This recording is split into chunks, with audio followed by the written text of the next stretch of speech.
Bore కబుర్లు. రచన గళం మీ కొచ్చెర్లకోట జగదీష్. వాకింగ్కి వెళ్తున్నా, వస్తావా? జుట్టు పైకి ముడేస్తూ అడిగింది.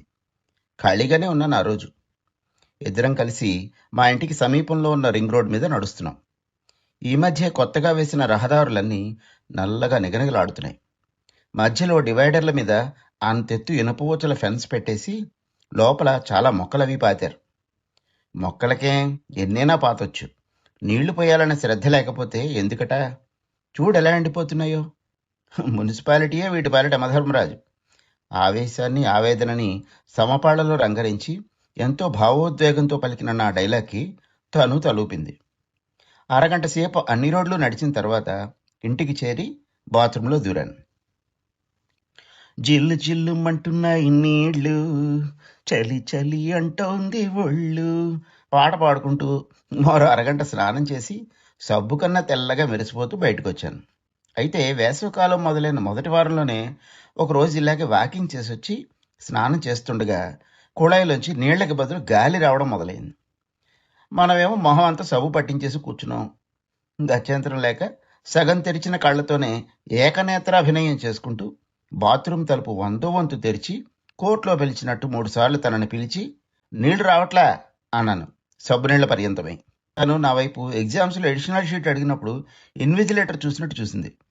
అంతంతసేపు స్నానాలవి అంటే ఏ పెద్ద చెరువుకో కొన్నెరుకో పోవాలి, ట్యాంక్ ఖాళీ చేసేసి ఉంటావు, కిందకెళ్ళి చెప్పొస్తానుండి మోటార్ ఏమని అంటూ వెళ్ళిపోయింది. అయితే అది ఆరంభమని మాకు ఆ క్షణాన్ని తెలీదు. మా బోరు ఎండిపోయింది. ఇన్నాళ్ళు కళకళలాడుతూ కన్నతల్లిలో చూసుకున్న బోరు కాస్త గుక్కెడు నీళ్లు లేక విలవిలలాడుతుంటే అపార్ట్మెంట్ వాసులందరం భోరు అంటూ విలపించాం.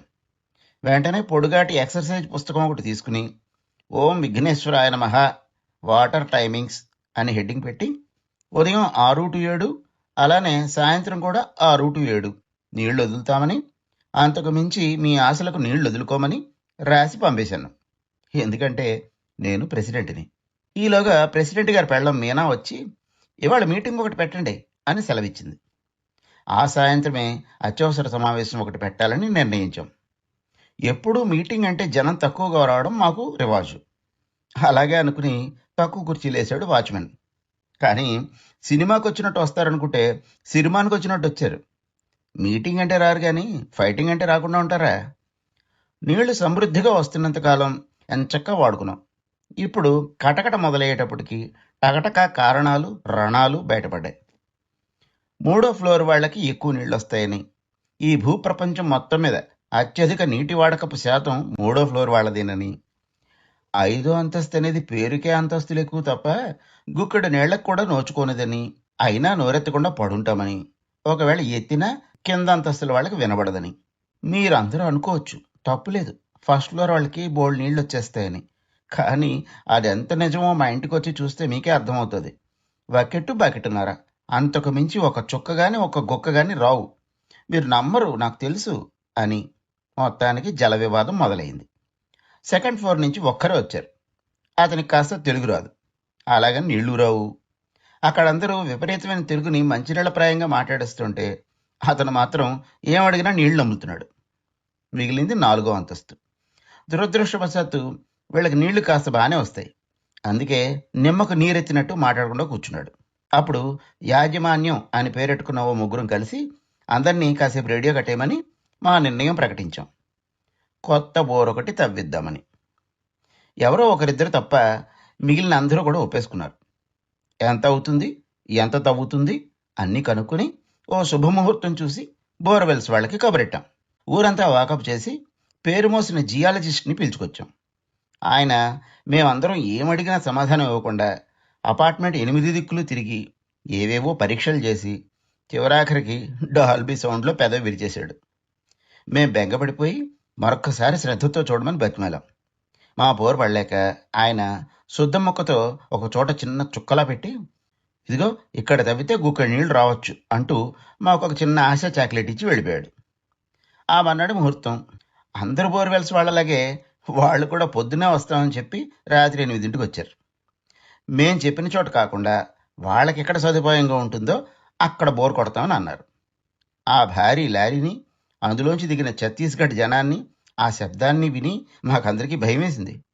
వీళ్ళు బోర్ కొడతారా, ఫ్లైఓవర్ కడతారా అని సందేహం కూడా కలిగింది. మేమందరం కలిసి జియాలజిస్ట్ చూపించిన అంగుళం జాగాలో కొడతారా అని ఆశగా అడిగాం.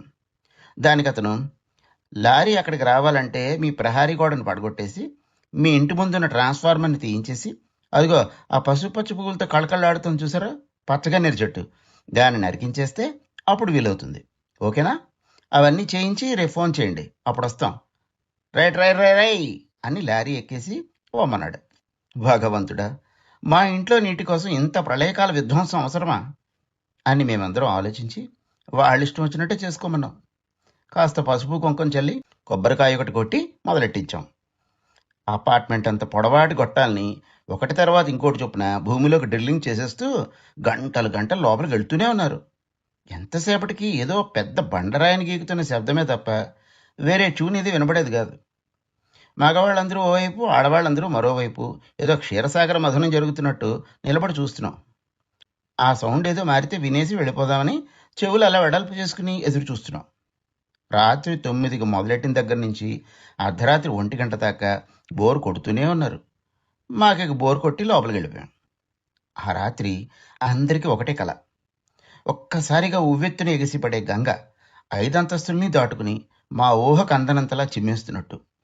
ఆ జలధారల్లో ఆడవాళ్లంతా ఆనంద్ సినిమాలో కమల్ని ముఖర్జీలా గొంతులేస్తున్నట్టు, ఇందిరా సినిమాలో చిరంజీవి లాంటి ప్రెసిడెంట్ అంటే మనమే నాతో కలిసి మిగతా మగవాళ్ళందరూ జడివాన జాడలో ఈ వేళ జన జీవితాలు చిగురించేలా అని పాడుకున్నట్టు. తెల్లవారుజామున ఎక్కడి నుంచో బాగా పరిచయం ఉన్న శబ్దం ఒక నాదంలా వినబడుతుంటే మెలకు వచ్చింది. అకస్మాత్తుగా అందరికీ బోర్ విషయం గుర్తుకొచ్చి కిందకి పరిగెత్తుకుంటూ వచ్చాం. అక్కడ ఛత్తీస్గఢ్ వాళ్ళతో కబుర్లు చెప్తూ 2 యక్షులు 3 రాక్షసులు కనబడ్డారు. నా కారు పార్కింగ్ దగ్గర నాగలోకం నుంచి వచ్చిన 6-7 పాములు వాచ్మ్యాన్ వాళ్ళ ఆవిడ పోసిన పాలు తాగుతున్నాయి. వీళ్ళంతా పాతాళలోకం నుంచి పైకొచ్చి 1 గంట అయిందిట.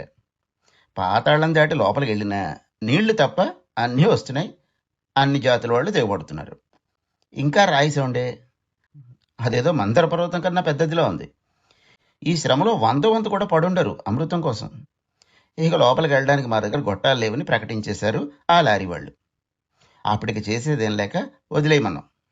అన్నీ సర్దుకుని పాతాళం వాళ్ళకి చేత బట్టలు పెట్టి మర్యాదగా అదే గోతులోంచి లోపలికి పంపించేసి పైకొచ్చి ఏడుస్తూ కూర్చున్నాం. ఏముంది, మళ్ళీ మామూలే. ట్యాంకర్లతో నీళ్లు కొనడం మొదలెట్టాం. నీటిని పొదుపుగా వాడుకోమని, పిల్లల్ని అదుపులో ఉంచుకోమని, మీకు ఎక్కువైతే పక్కవారికి ఇమ్మని, ఏదోలో సర్దుకుపోదాం లెమ్మని అందరినీ ఓదార్చి ఓ దారికి తెచ్చాం. అప్పట్లో కాస్తంత తీరికగా ఉండడాన సాయంత్రాలు ప్రకృతిని పలకరించుదామని టెర్రస్ మీదకి వెళ్తుండేవాడిని. మా అపార్ట్మెంట్ చుట్టూ 6 అడుగు ఖాళీ కూడా లేకుండా మొత్తం బహుళంతస్తుల భవనాలే. ఒక్కొక్క భవంతిలో సుమారు 100 మందిని లెక్కేసుకున్నా ఇన్ని వేల మందికి నీటిని అందించడానికి ఎన్ని భూగర్భ జలాలు కావాలి? ఇంచుమించు రోజు ఏదో ఒక వైపు నుంచి బోరు తవ్వుతున్న శబ్దం వినబడుతూనే ఉంటుంది. చీకటడిన తర్వాత ఇంకా స్పష్టంగా తెలిసే ఆ ధ్వనికి మేమందరం ఎంతలా బానిసలం అయిపోయామంటే ఎప్పుడైనా ఒక రోజు వినపడకపోతే ఆ రోజు నిద్ర కూడా పట్టనంత. ఒక ఆదివారం నాడు కేసులేం లేవని బద్ధకంగా పక్క మీద దొర్లుతుంటే, వాకింగ్ చేయడానికి వస్తావా అంది తన జుట్టు పైకి ముడేస్తూ. పద అంటూ బయలుదేరాను. ఆ రింగ్ రోడ్లో డివైడర్ మధ్యలో మొక్కలన్నీ ఇప్పుడు కళకళలాడుతూ కనబడుతున్నాయి. పెద్ద ట్యాంకర్ నిండా నీళ్లు తెచ్చి పైపుతో పెడుతున్నారు మున్సిపాలిటీ సిబ్బంది. చూసావన్నీ, అక్కడ మనుషులకు తాగడానికి కడుక్కోవడానికి చెంబుడు నీళ్లు లేక ఏడుస్తుంటే ఇక్కడ మొక్కలకు నీళ్లు కావాల్సి వచ్చాయా? ఈ ప్రభుత్వాలు ఎన్ని మారినా ఉపయోగం లేదు అంటూ నడకలో వేగం పెంచాను. అరగంట తర్వాత ఇంటికొచ్చి తలస్నానం చెయ్యాలనుందని ఉబ్బలాటపడ్డాను. అన్ని నీళ్ళెక్కడి నుంచిదానో, ఏదో 2 చెంబులు పోసుకొచ్చేయి చాలు అంటూ నా ఉత్సాహం మీద నీళ్లు చల్లుదామని అనుకుంది కానీ నీళ్లు లేక ఒత్తి మాటలతోనే సరిపెట్టింది. బోర్ కబుర్లు రచన గళం మీ కొచ్చెలకోట జగదీష్.